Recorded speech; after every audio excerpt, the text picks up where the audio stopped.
Today we enter the metaverse by way of graphics. Well, specifically we begin with this graphic. The image originates in part from a company known as Masari. Arguably that company is the less unusual version of what I do on this channel, as everyone there is wearing a suit and not an animated character when you peruse their About Us section. But let's talk today about ankr and gains. Welcome to Unusual Due Diligence. I am your host Poseidon.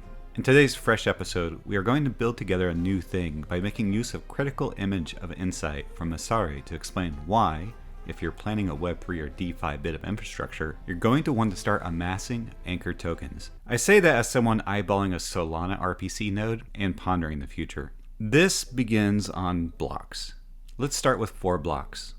These blocks are first earn, second liquid staking, third protocol, and then fourth the public RPC. Now, what are these 4 blocks about? First, let me explain what each of these are using my best guess. It starts with Ankr's recognition that the future of the ankr token involves staking. People, based solely on my wide net and researching all the areas, have voiced a lot of lack of specifics, meaning they haven't been saying specifically how staking should happen. The simple request is that the ankr token holdings they have should be generating more ankr. It clicked on me this weekend why that is, and it's not just about gains. Okay, gains are involved, but there is really good reason or reasons for ankr staking, even if you're not an investor. Let me explain by way of telling you what you already likely know, and then adding a little spice to give you a different frame of reference. The ankr token is what is used to pay for services on the ankr platform. Now imagine for a moment you could lock up a certain amount of liquidity and receive staking awards. That sounds pretty nice as an investor, but I will tell you, as someone that's been looking over what it'd take to get a Solana RPC node stood up, that what sounds even better than that is a system where my hardware is completely paid for. I'll use a house as an example. Say you bought a house, but instead of living in it, you charged rent to someone else that was living there. Those payments go to pay down the mortgage or loan that you have on the house. Any profits left over are yours to do with as you please. Now, the ankr token, that is the kind of economic marvel that they are setting up in place. In theory, you'd be able to stake enough ankr node to have a self-sustaining block of hardware powering your DeFi app.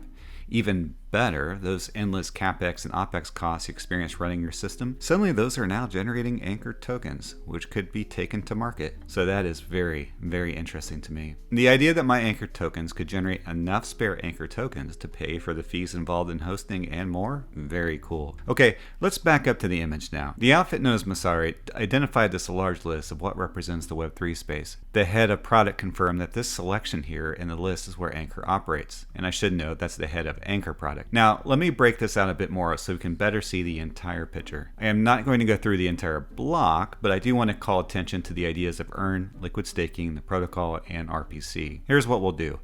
Let's separate the image and now add a couple boxes around here. First off, the public RPCs. So what those do is take all the contents of this area and wrap them in a nice public RPC. Public RPC is what software developers use to interact with this abstraction layer. And it's pretty compelling, right? But there's more. You can see how those public RPCs are a kind of necessary link in the system for both the financial layer as well as the protocol layer. And ankr just fits nicely there as a solution. Now ankr staking, ankr earn, and protocol, where do those fit? Well, for those we need to expand out, zoom, and enhance a bit more. First, there's the protocol. Notice how there's a circuit that runs along the perimeter here. So why do we need this? Because it's the economic driver behind these RPC calls. Now this circuit, here's the question. How do you make it so this is a self-sustaining circuit in some way? You're going to need 2 critical ideas to pull off what may be a single most brilliant economic invention yet known.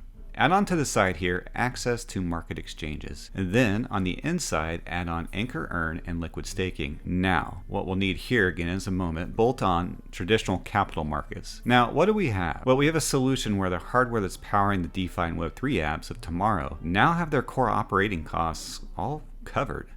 What magic makes this happen? Economic scarcity and value. By having larger token holders hold on to even larger holdings, it drives up the value on the exchanges related to these tokens, which increases their relative value. This allows the ankr team to take their ankr payments, which are received in tokens, back to the exchange when there's need for fiat or other currency. So who wins in this? Well, everyone wins, but if you're holding ankr today, you might be winning more than most. Congratulations. What you're going to win in exact detail, no one knows, not even the mighty god of the sea or a talking milkshake. But I do know this is Unusual Due Diligence. I am your host, Poseidon, god of the sea. In this episode, we discussed a theory connecting economics to the metaverse and beyond, and why, as an Anchor node provider, you really want to see that Anchor gets a staking solution. Make waves, my friend.